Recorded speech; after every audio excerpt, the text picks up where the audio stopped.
मेरा नाम सुरेंद्र वत्स है और बेसिकली मैं हरियाणा से हूँ। एक मध्यम वर्गीय परिवार में मेरा जन्म हुआ। मेरे पिताजी सरकारी स्कूल में अध्यापक थे और मेरी माताजी गृहिणी थी। हम लोग 2 भाई और 3 बहनें हैं। जब हम स्कूल कॉलेज में पढ़ते थे हमारे घर पे बहुत ज़्यादा पैसा नहीं था, लेकिन उसके बावजूद हमारे पेरेंट्स ने हम सबको बहुत अच्छी शिक्षा दिलाई। मैंने 1996 में दिल्ली यूनिवर्सिटी से पोस्ट ग्रेजुएशन किया, एमए इन संस्कृत। उससे पहले मैंने बीएड कर लिया था और फिर मैंने एक प्राइवेट टीचर के रूप में अपना करियर स्टार्ट किया, जहाँ पे मेरी 1 महीने की जो तनख्वाह थी वो मात्र 500 रुपया थी। कितनी थी? 500 रुपये महीने से मैंने पैसा कमाना स्टार्ट किया अपनी ज़िंदगी में। 1 साल नौकरी की और 1 साल नौकरी करने के बाद में एक बात बड़े अच्छे से समझ में आ गई, अगर मैंने अपने सपनों को पूरे करना है तो नौकरी से मेरे सपने पूरे नहीं हो सकते, मुझे बिजनेस करना पड़ेगा। नौकरी करने वाले कुछ लोग हैं हमारे बीच में, एक बार हाथ देखना चाहता हूं आपके, जो नौकरी करते हैं, सरकारी प्राइवेट किसी भी तरह की। बहुत सारे साथी हैं। मैं आपसे पूछना चाहता हूं, क्या नौकरी करके हम एक लंबी सी गाड़ी ले सकते हैं सर? बड़ा सा बंगला बना सकते हैं? नहीं बना सकते, क्योंकि नौकरी इसलिए नहीं बनाई गई है कि हम एक लग्जरी लाइफ जिए, अपितु नौकरी का निर्माण इसलिए किया है ताकि हम जिंदगी भर पत्नी के ताने सहते रहें और कंप्रोमाइज वाली जिंदगी काटते रहें। मैं माफी चाहता हूं कुछ साथियों से, लेकिन सच्चाई तो यही है सर। अगर ऐसा नहीं होता तो खान साहब इतनी अच्छी खासी नौकरी पहले ही क्यों छोड़ देते, पूरी करते। और बहुत सारे साथी हैं हमारे बीच में।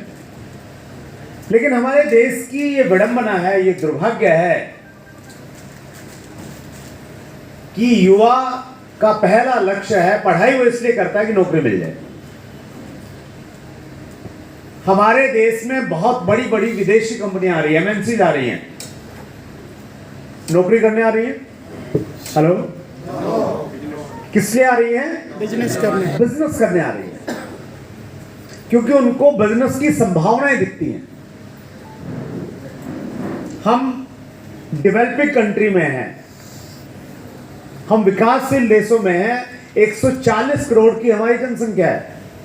देश की सबसे ज्यादा युवा जनसंख्या यहां पे रहती है। बहुत बड़ी संभावना है बिजनेस करने की, लेकिन आज भी हमारी जो शिक्षा पद्धति है वो अंग्रेजों के जमाने की है। मैंने जब बीएड किया, बैचलर इन एजुकेशन, उसमें हमारे यहाँ पे एक सब्जेक्ट था हिस्ट्री ऑफ इंडियन एजुकेशन, भारतीय शिक्षा का इतिहास, जिसमें हमें पढ़ाया गया कि भारतीय शिक्षा कब शुरू हुई। प्राचीन टाइम में गुरुकुल सिस्टम रहता था, उसके बाद में अंग्रेज आ गए। तो अंग्रेजों ने जब यहाँ पे देखा कि अगर हमने राज करना है तो हमें लोगों को थोड़ा सा कुछ चीज़ें सिखानी पड़ेंगी, वो सिखानी पड़ेंगी जो वो हमारे कहने के अनुसार काम करें। और उस समय एक बड़ा परिवर्तन लेके आए लॉर्ड मैकाले। लॉर्ड मैकाले एक उनके वाइस चांसलर रहे इंडिया में, और उन्होंने एक शिक्षा पद्धति दी जिसको भारतीय शिक्षा के इतिहास में मैकाले शिक्षा पद्धति बोलते हैं। तो मैकाले का एकमात्र लक्ष्य था कि उस शिक्षा पद्धति में वो सारी चीजें दी जाएं ताकि जब वो शिक्षा लेके व्यक्ति बाहर निकले तो वो नौकरी के बारे में ही सोचे, व्यापार के बारे में, एंटरप्रेन्योरशिप के बारे में ज्यादा नहीं सोचे। और आज भी इतने आजादी के इतने सालों के बावजूद भी उस शिक्षा पद्धति का असर हमारे ऊपर में है। अभी थोड़ी सी बातचीत होने लगी है, स्किल डेवलपमेंट की बात होने लगी है, एंटरप्रेन्योरशिप की बात होने लगी है, उस प्रकार की चीजें होने लगी है। अब भी हमारे ऊपर में वही प्रभाव है। यस और नो? लेकिन मैं लक्की मानता हूं अपने आप को कि उस समय मेरे को समझ में आ गया था कि नौकरी से कुछ बड़ा होने वाला नहीं है, बिजनेस करना पड़ेगा। बिजनेस क्या किया जाए, कोई बैकग्राउंड नहीं थी, परिवार में कभी किसी ने कोई बिजनेस नहीं किया था। मैंने एक पहला निर्णय ये लिया, मैं गांव को छोड़ के मैं शहर में चला गया, 40 किलोमीटर दूर। वहां मेरे मामा जी ठेकेदार थे, कॉन्ट्रैक्टर, उनके साथ मैंने कुछ दिनों तक काम किया। मुझे मालूम नहीं मध्य प्रदेश के ठेकेदार कैसे रहते हैं, हरियाणा के जो ठेकेदार रहते हैं द्विवेदी साहब, वो शाम के टाइम पे सारे इकट्ठे हो जाते हैं, सभी दिशाओं से एक जगह आ जाते हैं और फिर वो पार्टी करते हैं। और वो पार्टी जिस प्रकार से करते हैं तो वो बिल्कुल मुझे वो समझ नहीं आई वो चीज़ें। तो मुझे लगा यार ठेकेदार तो अच्छा नहीं बन सकता ना। और मेरे मामा जी कहते थे कि अच्छे ठेकेदार के लिए जरूरी है सब करना, नहीं तो अच्छे ठेकेदार नहीं बन पाओगे। तो उन दिनों एक नया बिजनेस स्टार्ट हुआ था, केबल टीवी का बिजनेस। मैंने एज ए केबल ऑपरेटर वो बिजनेस स्टार्ट किया। एक हमने डिश एंटीना लगाया, उसको छतरी बोलते थे हम लोग, 4 फीट बाई 4 फीट उसका साइज रहता था। और एक वीसीआर आता था उन दिनों जिसपे फिल्म दिखाते थे हम लोग, और 150 रुपए एक टीवी से हम लोग लेते थे। बहुत अच्छा कारोबार था, ये बात कर रहा हूं मैं 96-97 के लगभग की। खूब मेहनत किया, कुछ करने का इच्छा था, पैसा आने लग गया, अच्छा खासा पैसा आ रहा था। जब मैं कंपेयर करता था अपने टीचिंग प्रोफेशन से, मेरे जो साथी अच्छी जॉब में थे, गवर्नमेंट जॉब में थे, उनसे बहुत अच्छा पैसा बना रहा था, लेकिन मुझे संतुष्टि नहीं मिल रही थी। उसकी 2 वजह थी। पहली वजह ये थी कि वहां पे 24 घंटे काम करना पड़ता था। दिन में भी करते, रात में किसी का केबल खराब होता तो लोग घर पे आ जाते, भैया ठीक करके आओ। कोई रिश्तेदार हुआ उसके सामने बोलते कि नहीं अभी ठीक करके आओ, नहीं पैसे नहीं देंगे। दूसरी समस्या ये थी कि जिस क्षेत्र में मेरे केबल के कनेक्शन थे, वहां पे अगर मैं जा रहा होता गली से तो लोग पीछे से आवाज मारते थे और बोलते थे केबल वाले सुनना। क्या बोलते थे? केबल वाले। जैसे आप बुलाते हैं ना रिक्शा वाले, सब्जी वाले। इस दुनिया में कोई भी आदमी कुछ भी काम करे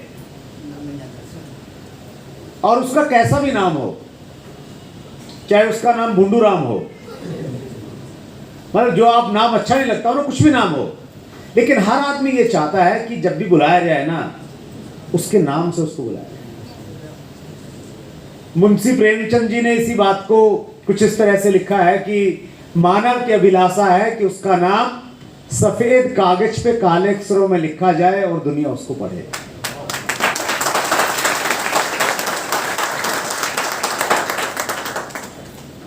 तो ये 2 वजह थी जिसकी वजह से मैं उसमें सेटिस्फाई नहीं था।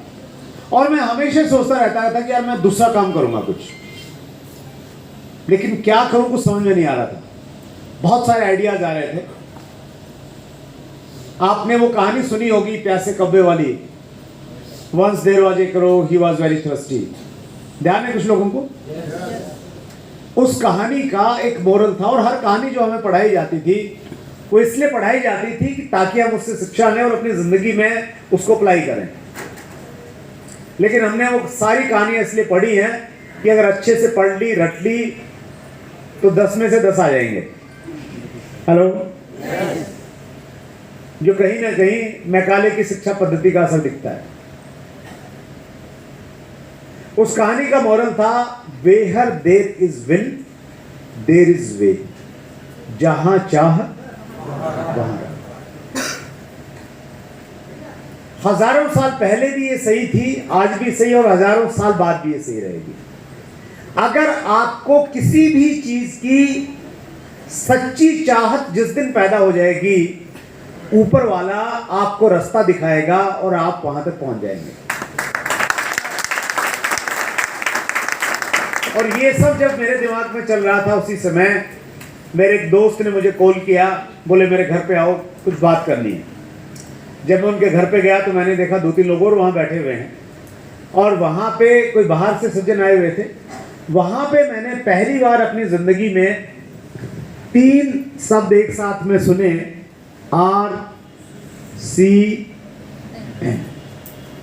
Right concept marketing. इन 3 शब्दों में इतनी ताकत है। अगर आपने इन 3 शब्दों पे विश्वास रखा और अपने आप को समर्पित कर दिया इनके सामने, ये 3 शब्द आपकी जिंदगी को पूरी तरह से बदलने की ताकत रखते हैं।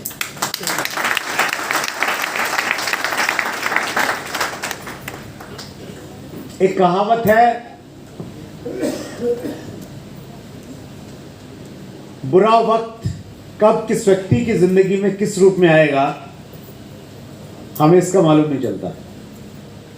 इसके विपरीत भी एक कहावत है, अच्छा वक्त कब किस व्यक्ति की जिंदगी में किस रूप में आएगा इसका भी हमें पता नहीं चलता। क्या बात है। आज से 21 साल पहले आरसीएम मेरी जिंदगी में एक अच्छे वक्त के रूप में आया। हम कहते हैं ना, पुण्य कर्मों का उदय हो गया। हेलो, तो जब पुण्य कर्मों का उदय होता है, कुछ घंटी वंटी बजती है, हेलो, कुछ अलग तरह का म्यूजिक चलता है, कोई भविष्यवाणी होती है आसमान से, कुछ नहीं होती। वो परमात्मा आपको माध्यम बनाता है और उस माध्यम के माध्यम से कुछ चीज आपको मिलती है। इसको व्यापार की भाषा में बोलते हैं अपॉर्चुनिटी। क्या बोलते हैं? अपॉर्चुनिटी, अवसर, आगे बढ़ने का अवसर। आज से 21 साल पहले ये अवसर मेरी जिंदगी में आया, मैंने इसको ज्वाइन किया। शुरुआत में मैं बहुत ज्यादा सीरियस नहीं, मेरे भी बहुत सारे प्रश्न थे। मुझे भी लगता था कि जब लगता ही कुछ नहीं है तो आएगा कहां से। व्यापार तो बड़ा वो होता ना जहां ज्यादा पैसा लगे। द्विवेदी साहब बड़े बड़े बिजनेस करते हैं, 2 करोड़ 5 करोड़ 10 करोड़ का इन्वेस्टमेंट लगता है तो लगता है बड़ा काम किया है, पेट्रोल पंप लगाया है, फैक्ट्री लगाई है ना। तो यहां लगाई कुछ नहीं, मुझे 1280 रुपए शायद मेरे लगे थे और 1280 में 3 पैंट और 3 शर्ट, नहीं 5 पैंट आती थी उस समय, 5 पैंट बन गई थी मुझे। तो मुझे ये था कि यार बिजनेस कैसे होगा, काम क्या होगा, पैसा कहां से आएगा। तो और जब हम काम नहीं करते ना तो हम बहाने बनाते हैं। यस और नो? यस।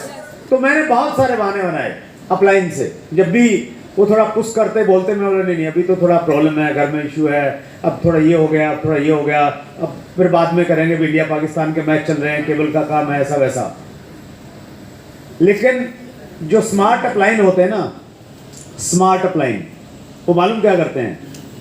उनको ये मालूम है कि किसी व्यक्ति का सही अगर ये देखना है ये करने वाला है या नहीं करने वाला है, तो वो उसको इस प्रकार की मीटिंग में बैठा देते हैं। एक बार ये टेस्टिंग है और मेरे अपलाइन को ये मालूम था और वो मुझे जबरदस्ती करके इस प्रकार की मीटिंग में लेके आ गए।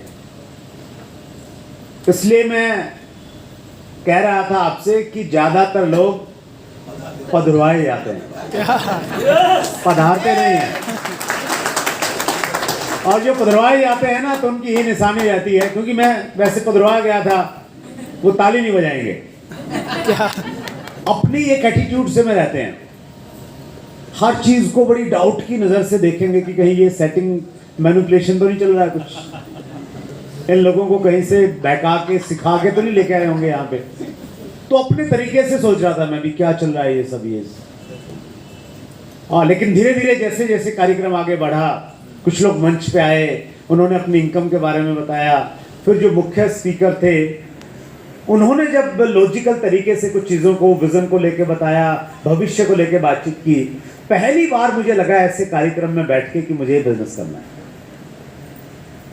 आज से 21 साल पहले ऐसी ही एक मीटिंग मेरी जिंदगी का टर्निंग पॉइंट बनी। मेरा अनुभव ये कहता है ठीक उसी तरह से आज की ये मीटिंग, आज की ये तारीख 25 सितंबर 2022 बहुत सारे लोगों की जिंदगी में एक बड़ा टर्निंग पॉइंट बनने जा